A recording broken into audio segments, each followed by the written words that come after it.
तो कालो अझरस दृढ़ प्लुता ये देख लेते हैं। उसमें से हम लोगों ने देखा था क्या,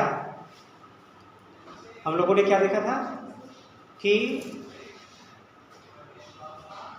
ह्रस्व दीर्घ प्लुत जितने भी स्वर हैं उच्चारण काल के आधार पर स्वरों को ह्रस्व दीर्घ प्लुत के रूप में बांटा गया था।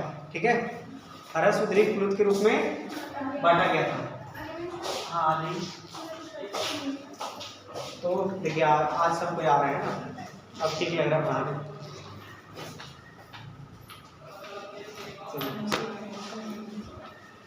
तो कालो ह्रस्व दीर्घ प्लुत है, सबका रिकॉर्ड हो रहा है। तो कालो ह्रस्व दीर्घ प्लुता, तो ये देखे थे ह्रस्व दीर्घ प्लुत मतलब जितने भी स्वर वर्ण हैं, इधर हमको देखो कैंपे पर देखो, तो कालो ह्रस्व दीर्घ प्लुता मतलब कि जितने भी स्वर वर्ण हैं उसको उच्चारण काल के आधार पर 3 चीज़ों में बांटा गया था, ह्रस्व दीर्घ और प्लुत, ह्रस्व दीर्घ और प्लुत। अब उसके स्वर के आधार पर स्वरों को उसके स्वर उसके लय के आधार पर उदात्त अनुदात्त और स्वरित में बांटा। तो कल हम लोग उदात्त पढ़ लिए थे। उदात्त में क्या पढ़े थे हम लोगों ने, उसका सूत्र, पहले सूत्र बताइए। उदात्त संज्ञा करने वाला सूत्र क्या है, उच्चैरुदात्ता, उच्चैरुदात्ता। इसका मतलब था कि तालु आदि स्थान के जो ऊपर भाग से जिन स्वरों की उत्पत्ति होती है उसे क्या कहते हैं, उदात्त संज्ञा, उसे उदात्त संज्ञा कहते हैं। उन स्वरों को कौन सी संज्ञा होती है, उदात्त संज्ञा। हम बताए थे जो मुख में जो अलग अलग उच्चारण स्थान है, जैसे ओठ है, कंठ है, जीवा नहीं, मूर्धा है, तालु है, कंठ है इत्यादि, इसके 3 भाग होते थे, ऊपर वाला भाग, नीचे भाग और बीच का भाग। तो जो जिन स्वरों की उत्पत्ति कंठ आदि के ऊपर भाग से होता है उसको क्या बोलेंगे, उदात्त, और जिन स्वरों की उत्पत्ति कंठ आदि के नीचे भाग से होता है तो उसको क्या बोलेंगे, अनुदात्त। अब चलिए अनुदात्त संज्ञा करने वाला सूत्र क्या है, यहाँ ऐसे लिखा है ना पुस्तक में, ये ऐसा लिखा था। आज ये अनुस्वार को इंडिकेट कर रहा है, हम बात करेंगे इस पर। देखिए सबसे पहले देखिए क्या लिखा है, उच्चेरु नीचे दाता ना, नीचे रनुदाता, इसको कैसे पढ़ेंगे, नीचे रनुदाता। जो ऊंचे रुदाता था और यहाँ क्या है, नीचे रनुदाता, नीचे रनुदाता, यार नीचे रुदाता नहीं बोल देना, नीचे रुदाता। हम लोग बोले मेरे ख्याल से नीचे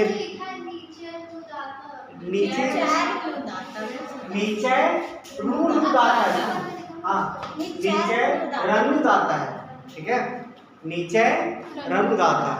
तो ये सूत्र बार बार बोलिए, नीचे रनुदाता, नीचे रनुदाता, नीचे रनुदाता, नीचे रनुदाता, नीचे रनुदाता। यहाँ तक देख लिए थे। अब यहाँ पर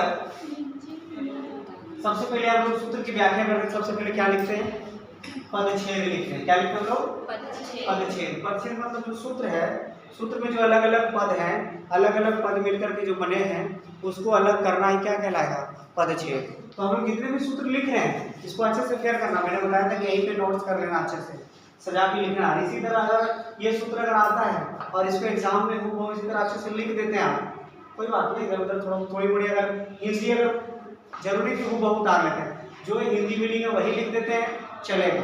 ये सब सही लिख देते हैं, पूरा का पूरा अगर 5 नंबर का है ये तो पूरा का पूरा 5 नंबर आपको मिलेगा, पूरा का पूरा 5 नंबर जो है आपको मिल जाएगा, ठीक है। आ जाइए, तो सबसे पहले क्या हो जाएगा, ये पदच्छेद, क्या हो जाएगा, पदच्छेद।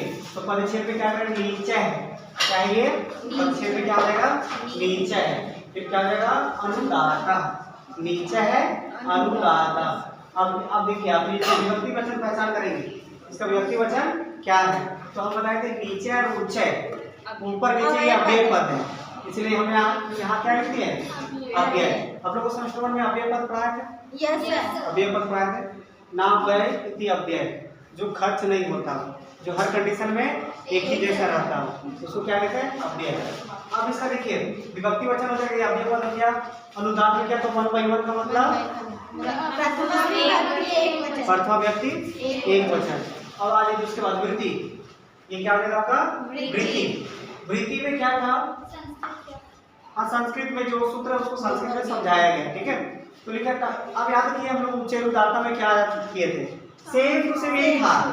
क्या था, तालु आदि सभा तालु आदिषु सभागेषु स्थानेषु, यहाँ ऊर्ध्व भागे था, ऊर्ध्व भागे था, है ना। यहाँ क्या था, अधः भागे, क्या है यहाँ पे, अधः भागे। अधः मतलब नीचे, अधः मतलब नीचे, ऊपरी मतलब ऊपर। तो अधः भागे, अधः भागे निष्पन्न, निष्पन्न मतलब उत्पन्न होना, है ना। जो नीचे भाग से क्या होता है, उत्पन्न होता है। क्या उत्पन्न होता है, अच, अच मतलब स्वर, अच मतलब स्वर। तो ये जो अच स्वर जो उत्पन्न होता है उसी उसकी कौन संज्ञा होती है, अनुदात संज्ञा। तो ये क्या बार बार इसको तालवादिषु सभागेषु स्थानेषु अधा भागे निष्पन्नो अच अनुदात संज्ञा। अगर उदात को बोलना तो कैसे होगा, तालवादिषु सभागेषु स्थानेषु ऊर्ध्व भागे निष्पन्नो अच अनुदात संज्ञा। अगर वही अनुदात का बोलना है तो अनुदात का क्या हो जाएगा, तालवादिषु सभागेषु स्थानेषु अधः भागे निष्पन्नो अच अनुदात संज्ञा। अब इसी का हिंदी लिखा हुआ है, क्या लिखा है, तालु आदि। तालु आदि लिखने में तो समझ आ रहा है, मतलब तालु के साथ साथ जो मुख में जो तालु, तालु, कंठ, मुर्दा, ओज, दंत, ये सारी चीजें आ जाएगी। बात सुना रही है। तो तालु आदि कहने मतलब अगर हम बोल देंगे चांदनी आदि, इसका मतलब क्या आप लोग नाराज हो जाएंगे, हैं? चांदनी आदि को दे दो, चांदनी को आदि दे दो, ठीक है। तो अगर हम बोलेंगे चांदनी आदि तो तालु आदि सर आप पूरा कहेंगे, ठीक है लिखिए। आपके पास बहुत समय तालु, कंठ, दंत, मुर्दा आदि, फिर आदि लगाने क्या होगा, ठीक है।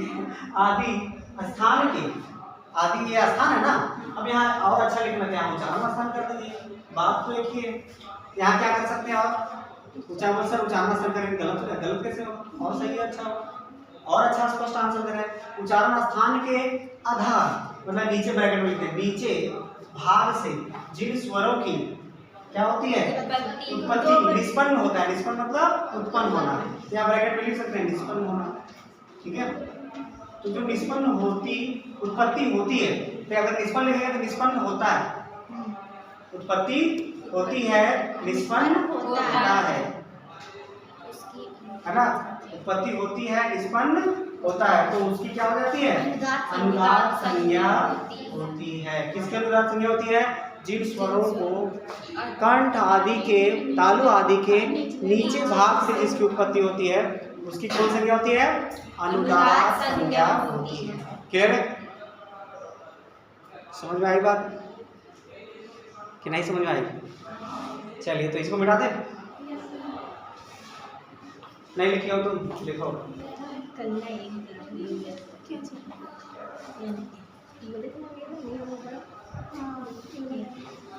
सर आप कल लिखवाए थे ना जो काला जो पिता का बेटी, उसमें एक गड़बड़ी हो गया सर।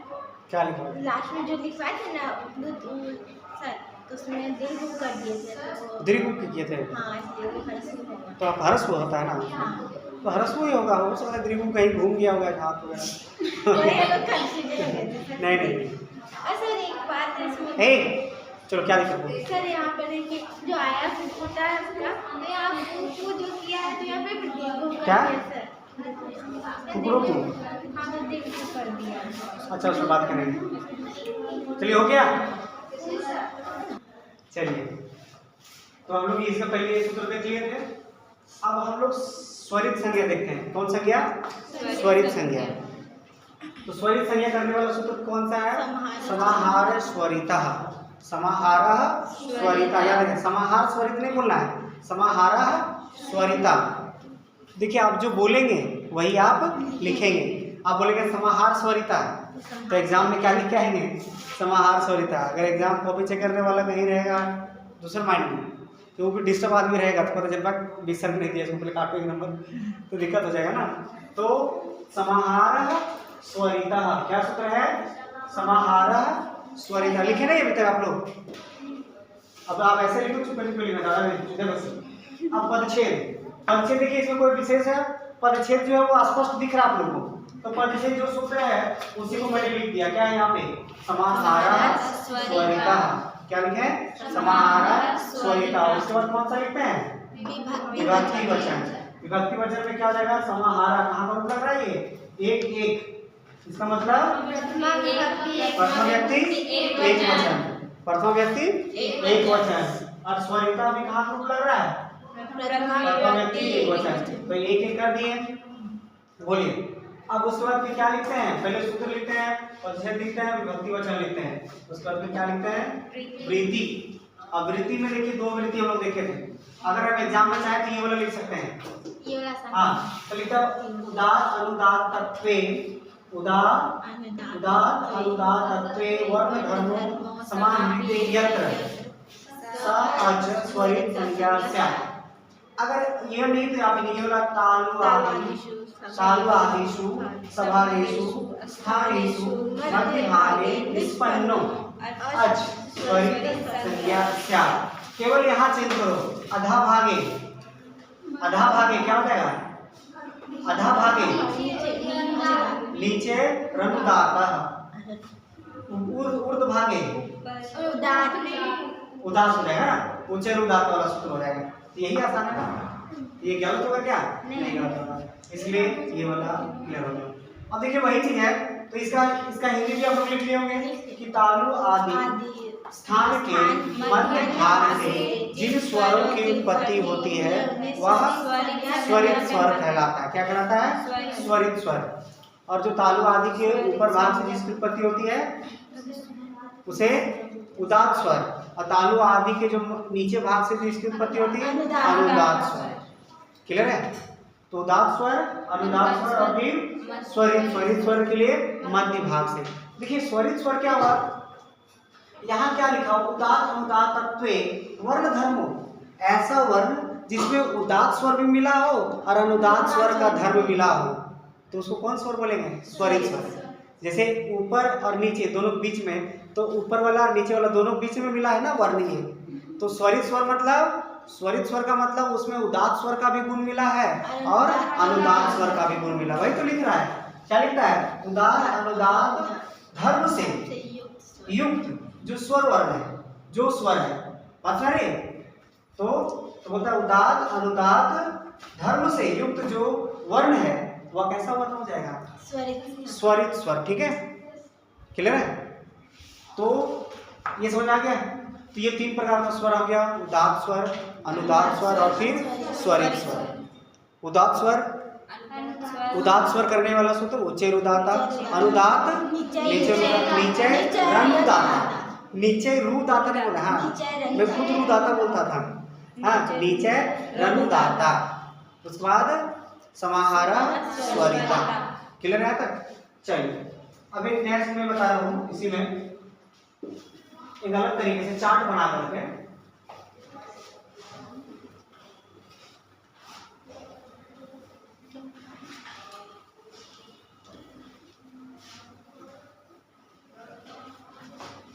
चलिए देखिए। तो ये हो गया, मान लिया जाए कि ये तालु आदि स्थान है ये। ठीक है? बोलिए इसके तीन भाग। ये हो जाएगा ऊर्ध्व भाग। ये क्या हो जाएगा? मध्य भाग। और ये क्या हो जाएगा? अधः भाग। तो ऊर्ध्व भाग से जिसकी उत्पत्ति होती है उसको क्या बोलेंगे? उदात। ठीक है? जो मध्य भाग से जिसकी उत्पत्ति होती है स्वरित। और जो नीचे भाग से अर्थात आधा भाग से, आधा मतलब नीचे, है ना? न होता अधम, जो होता है ना अधम कहीं का, अधम मतलब नीच व्यक्ति, अधम, है ना? अब आगे आ जाइए। अधा मतलब नीचे। इसमें कौन स्वर हो जाएगा? अनुदात स्वर। ऐसे चार्ट बना लीजिए आप। अब इसको जरा सोचिए कि ये वाला आपको नहीं लग रहा है कि ये ऊपर ये नीचे और ये दोनों का मिला हुआ पार्ट है। ये वाला जो है पार्ट, ये दोनों का मिला हुआ पार्ट है ना ये। बोलिए तो जो स्वरित स्वर है एक, अब लोग ध्यान नहीं दे रहे हैं। जो स्वरित स्वर है उसमें उदात्त स्वर का भी गुण मिला और अनुदात्त स्वर का भी गुण मिला। क्लियर है? बात समझ आ रही है? बोलिए, समझ में आ रही कि नहीं आ रही है? चलिए ठीक, इसको लिख लीजिए, चार्ट बनाइए। एक और हेडिंग दीजिए कि इन तीन ये स्वरों का चिन्ह, क्या है ये? स्वरों का चिन्ह।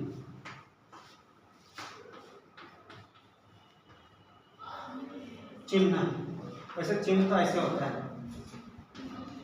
देखिए, जो उदात्त स्वर का चिन्ह कैसा होता है? उदात्त स्वर का चिन्ह कैसा होता है? तो बोले इसमें चिन्ह नहीं होता है। क्या होता है इसमें? चिन्ह नहीं होता है।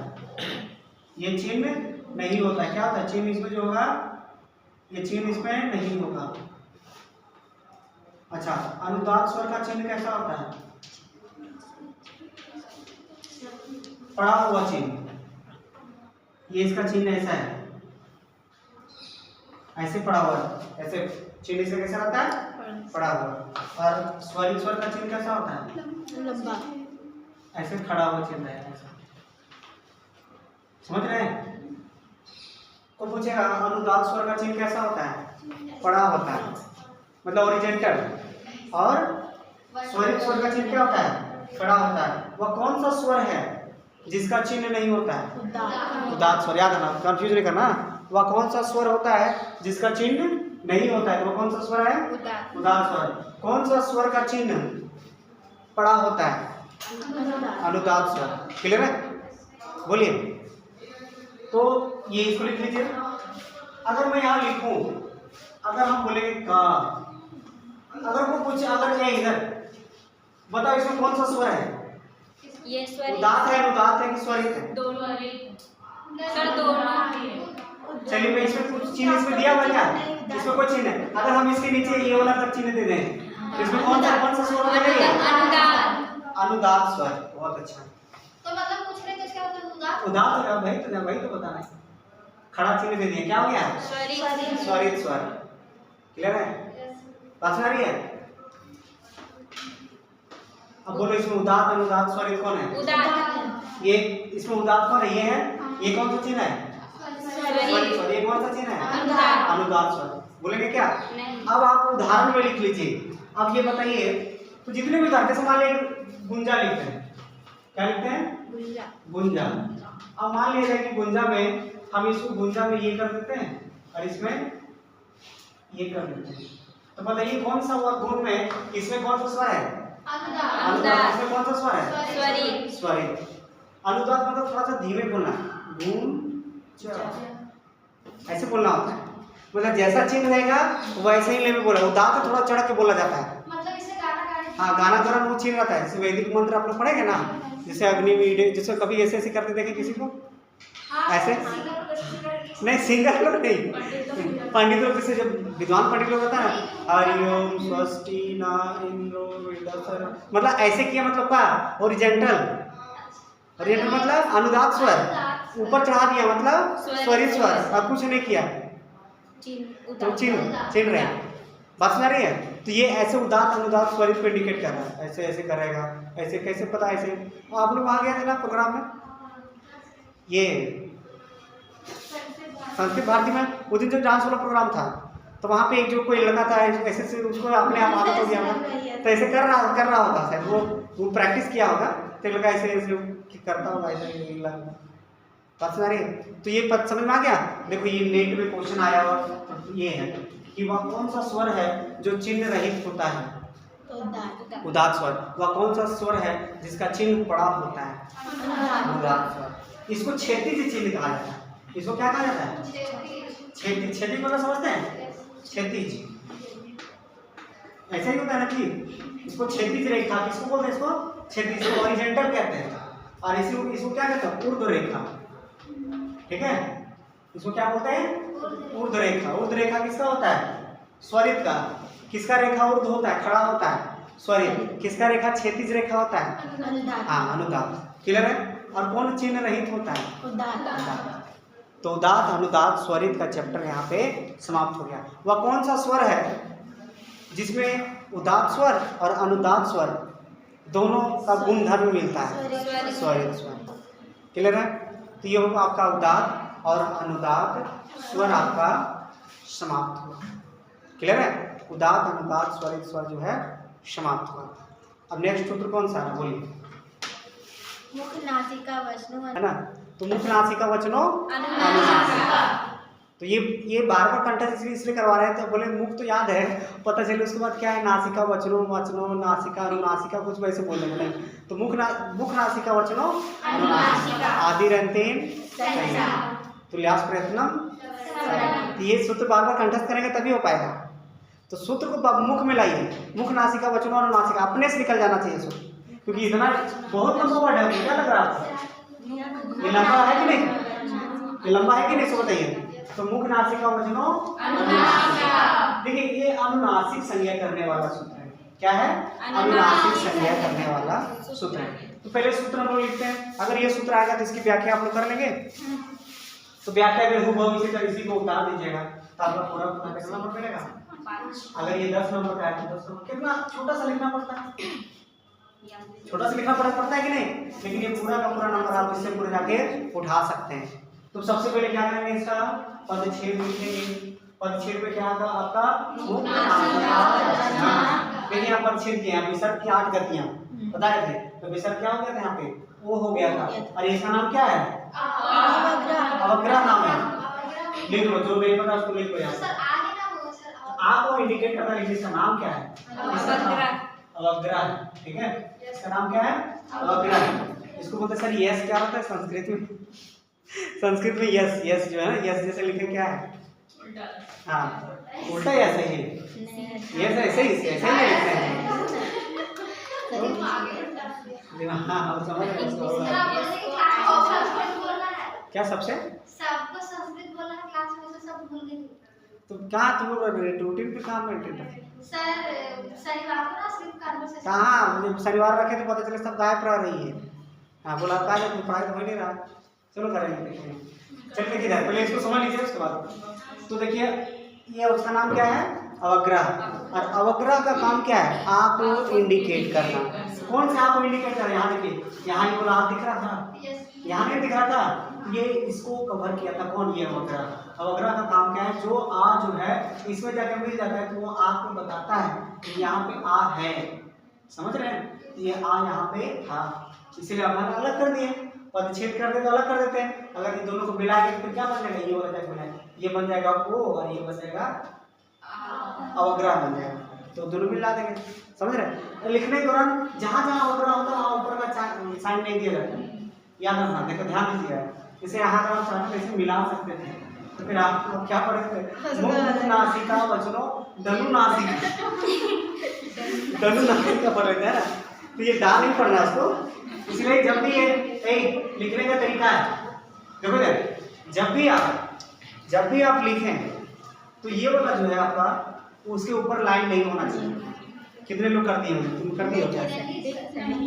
हाँ हाँ ठीक है, ये चीज़ का ध्यान रखना, ऊपर वाला लाइन कवर नहीं करना। तो ये देखिए आप पदच्छेद कर दिए, यहाँ पे मुख नासिका वचन पदच्छेद हो गया। अब आ गया ये विभक्ति वचन। तो विभक्ति वचन आपका क्या है, 1/1, मतलब 1/1 मतलब प्रथम व्यक्ति एक वचन। अभी तक प्रथम व्यक्ति एक वचन ही देखने को मिल रहा है अधिकतर। फिर दूसरा भी क्या है, प्रथम व्यक्ति एक वचन। उसके बाद हम लोग क्या लिखते हैं, वृत्ति लिखते हैं। क्या लिखते हैं, वृत्ति, वृत्ति नहीं वृत्ति, वृत्ति देखो अच्छा बोल रहे हो, वृत्ति। ठीक है, तो मुख, आप देखिए वृत्ति मतलब मुख सहित। आपको नहीं लग रहा कि हिंदी लिखा मुख सहित, नासिक क्यों उच्चार्य मानो, तो मुख सहित नासिक क्यों उच्चार्य मानो वर्णो अनुनासिका। फिर वही आ गया वर्णा हो जाएगा, फिर अनुनासिका उसी तरह लिखती है, अनुनासिका संज्ञा, मतलब मुख सहित। हम लोग जैसे वर्ण का उच्चारण करते हैं तो वर्ण, जिसको भी वर्ण बोलते हैं, किससे बोलते हैं, मुख से बोलते हैं। अगर कोई वर्ण मुख के साथ साथ अगर नासिका से, नाक से भी बोल रहे हैं तो वह वर्ण कैसा वर्ण हो जाएगा, अनुनासिक वर्ण हो जाएगा। नहीं समझे आप लोग? तो देखो मुख सहित नासिका से जिस वर्ण का उच्चारण होता है वो कैसा वर्ण कहलाता है, अनुनासिक वर्ण कहलाता है। जैसे जैसे बोले क, अब का नाक से बोला क, हाँ क। जैसे मान लिया देखिए यहाँ पे ये आपका क है, ये अब इसका उच्चारण कहाँ से हो रहा है, कंठ से हो रहा है। लेकिन अगर यहाँ पे अनुनासिक कर देंगे, ये चंद्र बिंदु दे देंगे, ये क्या कैसा वर्ण हो जाएगा, ये क, कैसा हो जाएगा ये क। नहीं समझ आ रहा है, तो ये अनुनासिक वर्ण हो गया।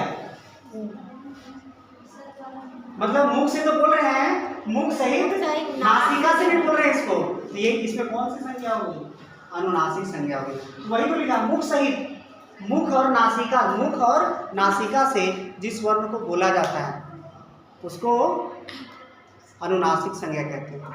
अच्छा, कभी कभी कोई पुस्तक में लिखा रहेगा जिन वर्णों को कभी ये देखो यहाँ बोला जाता है, तो बोले जब नासिका वर्ण है तो आप सीधा लिख देते, तो नासिका से बोली जाती है, तो यहाँ मुख लिखने को क्या जरूरत है, मुख लिखने क्या जरूरत है, तो बोलते ये तो खुद समझने वाली बात है कि बिना मुख का कोई भी वर्ण का उच्चारण हो पाएगा, है ना। मतलब इसका मैं सर मुख से तो का उच्चारण तो मुख से होगा ही, तो सभी वर्णों का उच्चारण में मुख का योगदान होगा ही होगा।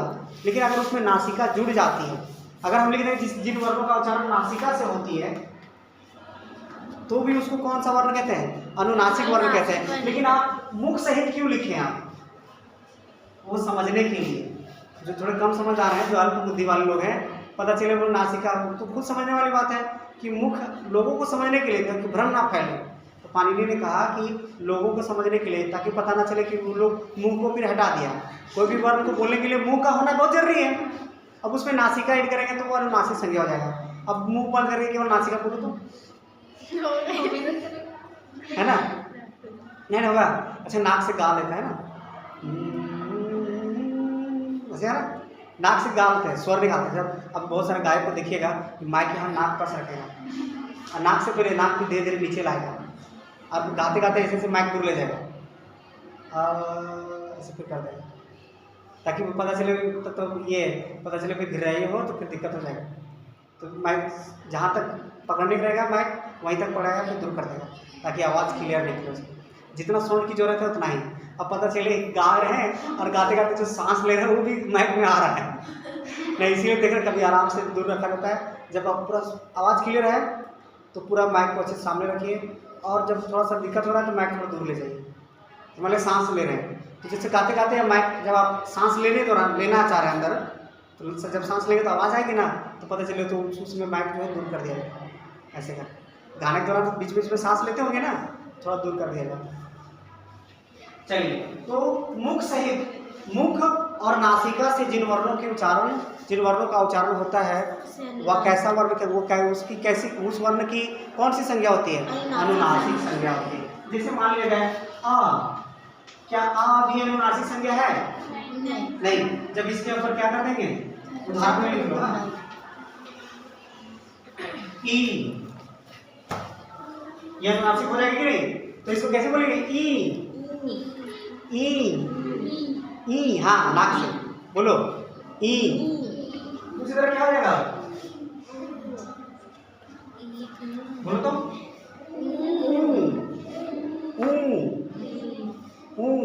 है ना, ऐसे। उसी तरह अगर बोलेंगे क्या, और वर्ण बोलिए,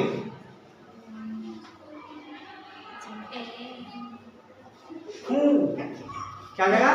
अच्छा, रांची लिखते हैं, रांची, उसका होता है उच्चारण क्या, रांची, रांची बोल देना, रांची।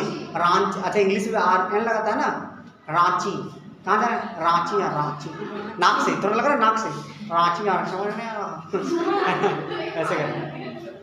क्या बोलती है वो, तो रांची, क्या बोलते हैं उसको, रांची। देखा, ई, राम, नाक से थोड़ा सा, रांची, ठीक है। कि ये उदाहरण समझ आया आप लोगों को, बोलिए, रांची समझ में आया, बोलिए, रांची ने बोला, रांची, थोड़ा सा नाक से, रांची, रांची है ना, ऐसे करके हम लोग बोल सकते। चलिए, क्लियर हुआ। तो मुख नासिका, अब देखिए इसका डेफिनेशन आपको नहीं लग रहा है। मुख और नासिका का वचन मतलब वाणी, वाणी मतलब कोई भी वाणी, जैसे क, आ एक वाणी है, तो ऐसी वाणी जो मुख और नासिका दोनों से युक्त हो तो वह क्या कहलाएगा? अनुनासिक। तो यही लग रहा है, मुख और नासिका से जो वचन निकलती है उसको क्या कहते हैं? अनुनासिक संज्ञा। क्लियर है? समझ में आई बात? एक होता है, और एक चीज और लिखिए, एक होता है अनुनासिक संज्ञा, एक होता है अननुनासिक संज्ञा। जैसे अनुनासिक संज्ञा जिसका उच्चारण नाक से होता है, नोट करके लिखिए, है ना। अनुनासिक संज्ञा, अनुनासिक संज्ञा लिखिए, इसको लिखिए, उदाहरण लिखिए ये वाला। अगर कोई पूछेगा इसमें कौन सी संज्ञा है, ये कैसा वर्ण है, तो जिसमें चंद्र बिंदु रहता है वो कैसा हो जाता है? अनुनासिक संज्ञा होता है। अर्थात क्यों? क्योंकि उसका उच्चारण नाक से होता है, उसका उच्चारण नाक से होता है, इसलिए उसको अनुनासिक। समय नाक से बोलो, समय नाक से बोलो, समय नाक से बोलो, समझे?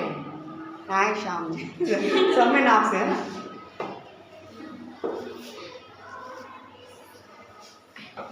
वो 3 इडियट वाला मूवी देखे? उसमें जो प्रोफेसर आता है कैसे बोलता है? जीभ दबा के बोलता है, दिस इज, ऐसा होता है, this is Chinese fire school. बहुत अच्छा बोलता है, बहुत प्रैक्टिस करते थे लेकिन नहीं हो पा रहा। तो ऐसे नहीं, तो बात जीभ दबा के बोलता है। चलो छोड़ नहीं पा रहा। क्लियर है?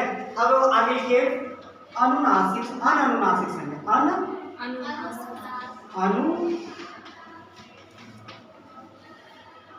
अननुनासिक क्या हो जाएगा? अननुनासिक। ये हो जाएगा अनुनासिक। आपको नहीं लग रहा कि ये अनुनासिक, और ये हो जाएगा अननुनासिक। अनुनासिक मतलब जिसका उच्चारण मुख और नाक से, मुख और नासिका, ठीक है। और जिसमें केवल मुख, मतलब जो नासिका से नहीं हो, जो नासिका से नहीं हो कहाँ से होगा? मुख से होगा। तो जो अनुनासिका बराबर अननुनासिका, तो जिसका उच्चारण नाक से, जिस वर्ण का उच्चारण नाक से नहीं होता हो, हाँ, जिसका उच्चारण नाक से नहीं होता हो उसको अननुनासिक संज्ञा बोलेंगे, और जिसका उच्चारण नाक से अर्थात नासिका से होता हो तो उसका क्या बोलेंगे? अब जिसका उच्चारण नाक से नहीं होता किसका होगा? किसका? मुख से होगा ना। बोलिए, तो अनुनासिक संज्ञा समझ आया? तो इसमें क्या हो जाएगा? इसमें अगर ये लगेगा का, तो इसमें ये लगेगा, तो ऊपर ये क्या लेना पड़ेगा? क्या? देखिए ये हो जाएगा, ये हो जाएगा अननुनासिक संज्ञा। इधर ये क्या हो जाएगा? अननुनासिक संज्ञा, और ये क्या हो जाएगा? अनुनासिक संज्ञा। तो अभी तक हम लोगों ने कितनी संज्ञा का अध्ययन किया है? उदात्त, अनुदात्त, स्वरित, ह्रस्व, दीर्घ, पुलुत, ह्रस्व, दीर्घ, पुलुत, फिर अनुनासिक और अननुनासिक। बात समझ रही है? तो हम एक वर्ण को कितने तरीके से बांट सकते हैं? क्या समझ आ रही है?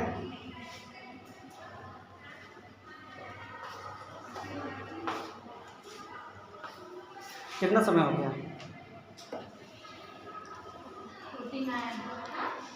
49। 10 मिनट बचा हुआ है ना, 10 मिनट बचा हुआ है। तो कल जो है, कल मैं बताऊंगा कि एक वर्ण का 18 भेद होता है। जैसे का है, क्या है ये? का। तो का इसमें आ वर्ण है, तो आ वर्ण का कितना भेद होगा? 18 भेद होगा। ठीक है, कल बहुत इंपॉर्टेंट चार्ट बताएंगे, कल सबको आना है। ठीक है, एक वर्ण का 18 भेद कौन कौन सा होगा? तो ये बाकी से यही सब मदद से नासिक, अनुनासिक, उदात्त, अनुदात्त, स्वरित, ह्रस्व, दीर्घ, पुलुत, इसी के आधार पर 18 भेद होंगे। एक जैसे आ वर्ण है, तो आ वर्ण का कितना भेद होगा? 18 भेद होगा। बात समझ आ रही है? कौन कौन सा होगा वो कल गिनवा देंगे। तो जो अभी उसी में, इसी के सहारे से उदात्त, अनुदात्त, स्वरित, ह्रस्व, दीर्घ, पुलुत, अनुनासिक और अननुनासिक, मतलब एक वर्ण को कितने प्रकार से बांटा गया है? 3 प्रकार से। एक क्या हो जाएगा? ह्रस्व, दीर्घ वाला हो गया, एक हो गया क्या आपका? उदात्त, अनुदात्त वाला। अरे क्या हो जाएगा? अनुनासिक और अननुनासिक, इसी तीनों का आधार पर। मतलब एक वर्ण को एक कोई भी अक्षर को, कोई भी वर्ण को तीन तरीके से बांटा गया है। पहला उदात्त अनुदात्त के आधार पर, दूसरा हरस दीर्घ प्लुत के आधार पर, और तीसरा अनुनासिक और अननुनासिक के आधार पर। बात समझ आ रही है? तो कल में एक वर्ण का 18 भेद होता है, कौन कौन सा होता है मैं बताऊंगा, ठीक है? तो आप यही रखते हैं।